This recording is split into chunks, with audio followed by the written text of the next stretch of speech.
Hello everyone, welcome back to my channel. I'm really sorry I've been gone for a million years, but I've been crazy busy and it doesn't matter because I'm back with another one of these controversial videos. Please make sure you stick around and listen to everything I say because as we know, things like to get twisted. I don't want to talk too much. I'm just going to get right into it. So, visual privilege is a thing. Let's be honest. We all know that this is a deal in the K-pop industry. Idols who match the beauty standards are always given more leeway, whether or not they have anything else to back it up. Literally watch any episode of Produce 101 or listen to anybody talk about ex-trainee life. You'll see that there's a big deal. And it sucks because as international fans, there isn't really anything we can do about it. And it's something that really bugs me. It actually breaks my heart when I hear really talented people saying that they don't think they can be idols because they aren't tall enough or they don't match the standards. It just really sucks. Also, please stop choosing your bias based solely on their visuals. Stop standing people before they've debuted, before they've opened their mouths just based on how they look. It's ridiculous and it's pretty shallow. I think it actually is pretty disrespectful to just reduce them to a face or a body because idols are people and they have talent and personalities and there's so much that goes into them, not just their face. So please stop doing that.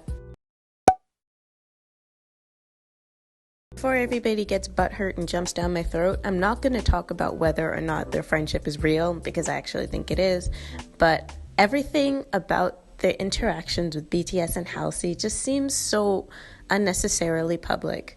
Before the whole friendship thing, actually a lot of people bandwagon hated on Halsey, and there was a point in like 2015 or 2016 when she had an equal amount of fans and haters. And so it's pretty convenient that she just happened to very publicly befriend BTS, who have the most influential fan base, and despite the fact that most of them don't speak English very well, but certain aspects of interactions just seem very tailored to everybody, if it makes sense.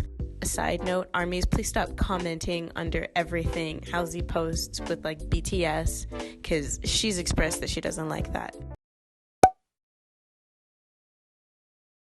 So I don't know how to word this without it seeming disrespectful or like I'm discounting the work of anybody, or without insinuating that any member is worth less in a group than others. But I think it's something that we should talk about because I want us to be aware of what goes into making groups and why they turn out the way they do. So my definition of a filler member is somebody whose primary role in a group at least, lies outside of vocal, rap, and dance.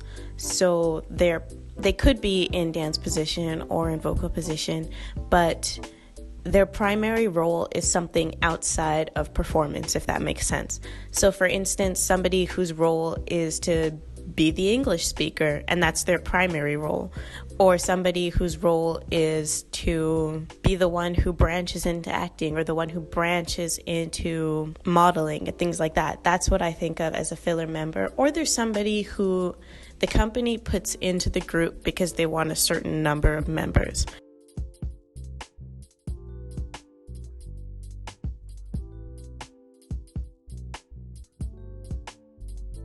Filler members are very, very, very important, and they earn their spot in the group just as much as the main vocal and the main rapper and everybody else. I just want us to acknowledge that they exist because I think it will be very beneficial when it comes to mitigating fan wars and mitigating all these solo stands that exist. Yeah. Knowing the reality of what is going on in a group will help us not be so delusional, I guess. Okay, I know a lot of older stans are about to get real mad at me for this, but I have to say it. Some of y'all about to be real mad at me, but it must be said. The K-pop industry is iterative, which means that every time a group comes out, every other company is already looking at what they've done and how they can do it better. Aside from choice few, a lot of them were very cookie cutter, followed the same kind of concepts and procedures, whereas fourth generation groups I feel like are making a name for themselves a lot more.